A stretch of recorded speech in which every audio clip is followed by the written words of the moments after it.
Plating in 2 minutes. This is one that I got commissioned to review, and I'm glad because I've been meaning to see it for a while. The Menu. I feel like I came into this with just the right amount of foreknowledge. Like, I say that, I think it probably would have been very cool to go into this really not knowing what I was going to get into. But like, I went into this knowing that this can be considered a horror movie and that like as things went it was going to get messed up, but I didn't know how, and I didn't really know much in the way of specifics, and I'm glad I didn't. I am going to talk spoiler free for a bit, and then I am going to talk spoilers because there's some very specific stuff that I want to address. And maybe it's weird for me to talk spoilers and non-spoilers for a movie that's what, coming up on 4 years old now, 4 or 5. I don't even know.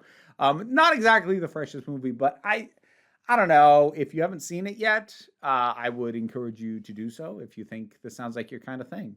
So we have two people that we initially focus on, Tyler and Margot.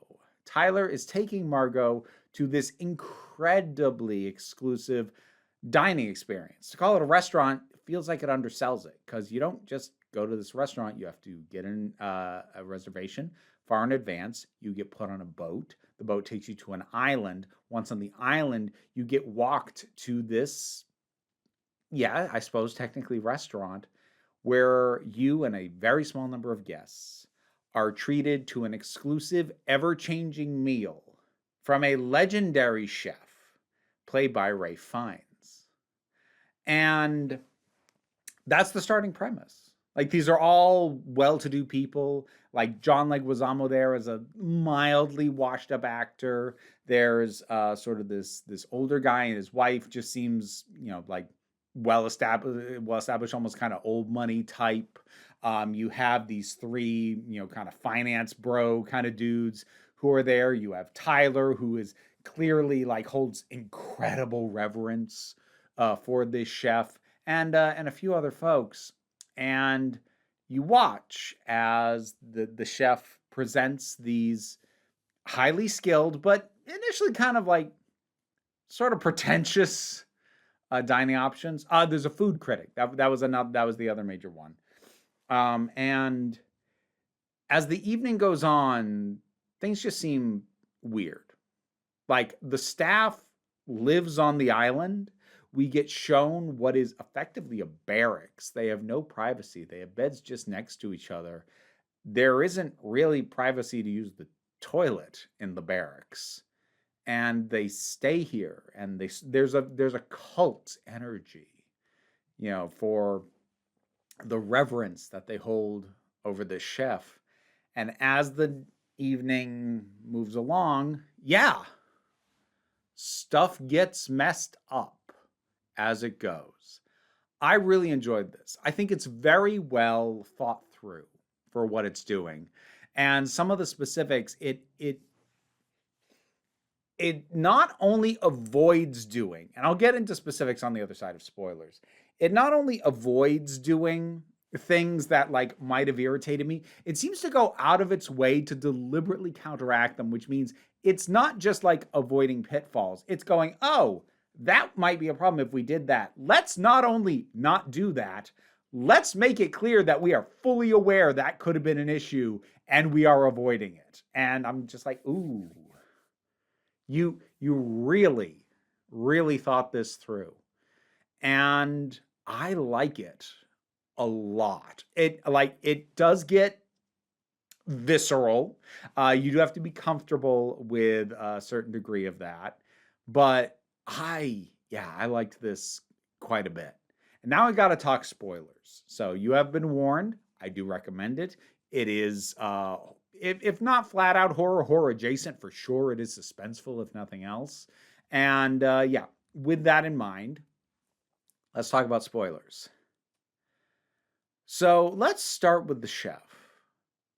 I feel like the movie goes out of its way to be sure that he is not comparable to Hannibal Lecter, because I think that's the easy comparison to make. He has these people who are well-to-do, but he has some kind of grudge with. It's kind of a famous line from, I think it's the movie, actually, Hannibal, that was the title.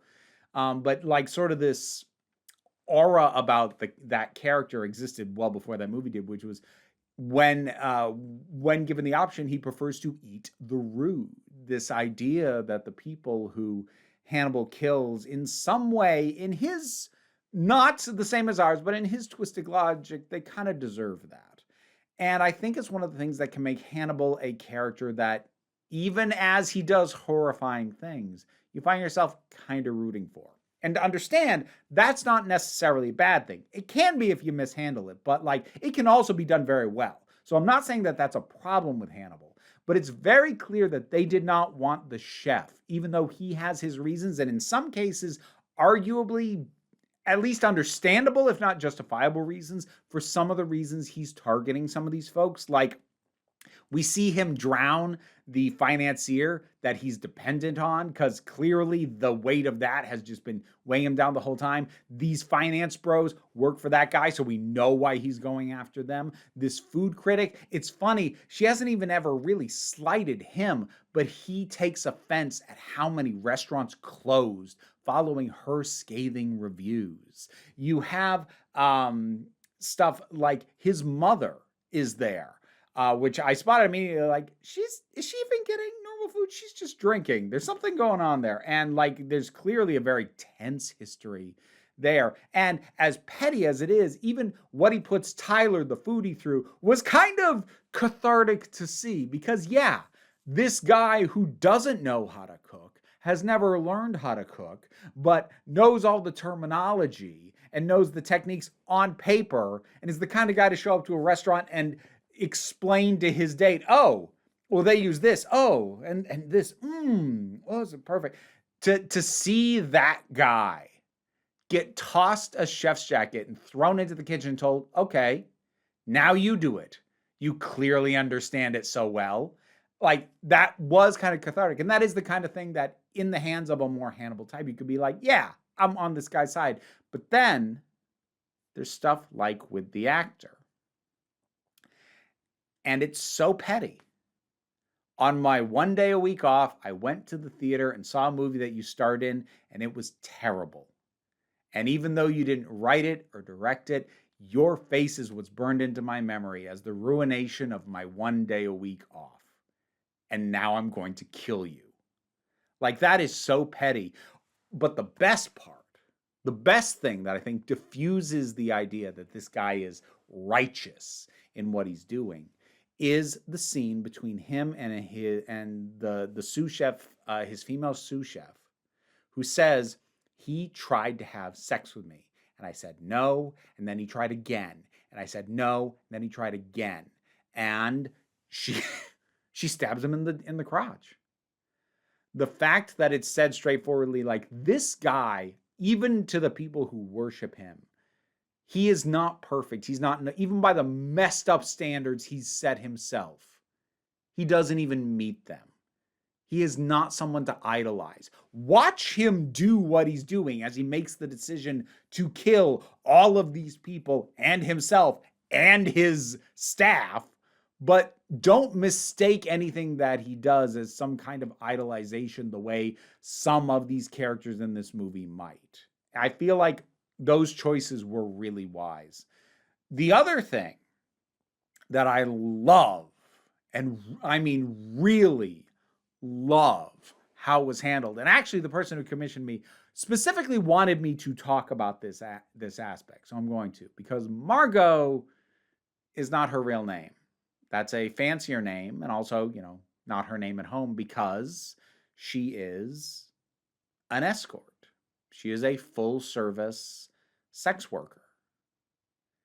And she is not judged for that. Not by the narrative, not even really by the other characters. Like, the term whore gets said twice that I recall in the movie. Once by the actor to describe himself, because he's a name-dropping whore, and then once by the chef, who, again, is using it to describe himself. He is sort of comparing himself to Margot / Aaron in that moment. So he is kind of offhandedly calling her that as well, but he's mostly, again, laying into himself. And he immediately has a kinship with her, and he identifies what she does as like, you're a service worker, I'm a service worker. I understand what it's like that no matter how good you are at your job, to have a terrible customer. So do you. I love that he asks her, do you like what you do? And she says, I used to. Because, and I've talked about this on my main channel, while it is in no way untrue that people are trafficked, coerced, or threatened into doing that kind of work, that absolutely happens, and it's horrific every time. But that is almost exclusively the way this kind of work is portrayed in our entertainment and our cinemas. There is no allowance for the idea that somebody might voluntarily do this. It's treated as a notion that if somebody does this at all, obviously something forced them into it, be it another person or circumstances. Nobody would just choose to do this.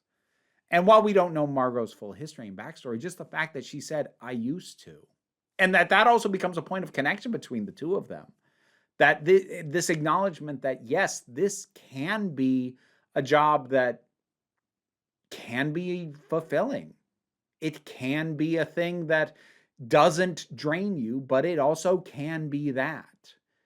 Some of it depends on the customers you have. Some of it depends on how long you do it, kind of like what happens with the chef. And I like that comparison between what he does and what she does is not just a way that he slams himself as the idea that he's some kind of whore. He's using it as a very direct form of kinship with this other human being. And the narrative never really judges her at all. And not just because she's the final girl of this horror story. It's not just because she survives. There was this other really small moment that I love. There's so many small moments I love. But like, first of all, I love that she asks for a cheeseburger, knowing that forcing him back to simplicity has the chance to reconnect him with that love of what he used to do that is gone. And I love that it works. And I love the simplicity of her asking, can I have this to go? And she's allowed to leave. And I love that nobody gets upset at her. Nobody starts saying that's unfair. And in fact, when she looks back and seems to have a moment of guilt, the wife of this man who she has, provided services for, she's like, go, like, get out of here. She is not judged by the characters or by the narrative. Do you know how rare that is? Truly, do you understand how hard it is to find not just a character, but in this case, the heroine, the lead character, the survivor of this situation, the hero of the movie, for all intents and purposes, who is a sex worker, where it's not about freeing her from that, and she's not judged for it, and she's not considered dirty for it. It is so hard to find. It feels damn near impossible sometimes. Oh, it's so good. It's so good. Oh, I think this is my new, high watermark. This is by no means the only good depiction of sex workers. I've talked about some in some cases. I like Bizarrely Trading Places, which is an 80s movie with some parts that absolutely do not hold up. Holy crap. Blackface. But the character that Jamie Lee Curtis plays of Ophelia is actually easily one of the more respected by the narrative characters who does this kind of work that I've seen in a movie. And it's nice to have something newer than 1980, whatever frickin' early 80s year that movie came out. It shouldn't be this relieving to my soul to see a character like her respected the way that she is. But it really is. And that's by no means what makes the movie good. That is a fabulous icing on an already great cake. It is kind of what elevates it from really good to astoundingly good. I won't lie. That aspect, and like between that and the way they tackle the chef character, those feel like the things where they didn't just spot the pitfalls. They went, we're going to go out of our way to counteract that. And so anyone paying attention realizes not only did we avoid it, we knew it was there and we went out of our way. And it's really, really good. And on top of that, it's well shot, it's well paced, it's tense. The performances are phenomenal. It's a great cast. It's good. It's really good. The Menu. Have you seen it? What'd you think about it? Whatever your thoughts are, drop something down in the comments. Let's talk about it. Patreon pays the bills, enables me to do this as my living, and is in fact how I was commissioned to watch this movie. But there are perks at every level of support. Maybe check that out. Don't worry too much about it, though. Like, share, subscribe also help. But we take a relaxed attitude around here, so you can just come on back next time you need a break. And now to thank my highest supporting patrons: Robin Moore, Jared Boyce, Zubin Lutfula, Auntie Kate 808, Mira G, Angry Casperl, Dave Hall, Snark Shark, Oliver B, Mystic Shadow, Sean Miller, Welsh Wrestling Geeks, Melissa Pedersen, Becky Sparks, Twylord, Tracy Scrabbit, Paul Barabajagal, Magdalena, and Sir Didymus is my favorite. Additionally, to thank some folks from the lower tiers of support: Lee and Andy, Gavin Hinden, and I Am Orcus. We have some new friends. We have Peppercorn and where'd the other one go? Where'd you go? Coriander has gone behind my head. They are very young and they haven't been integrated with the other rats yet, but soon. Okay, yes. Maybe you weren't quite camera ready.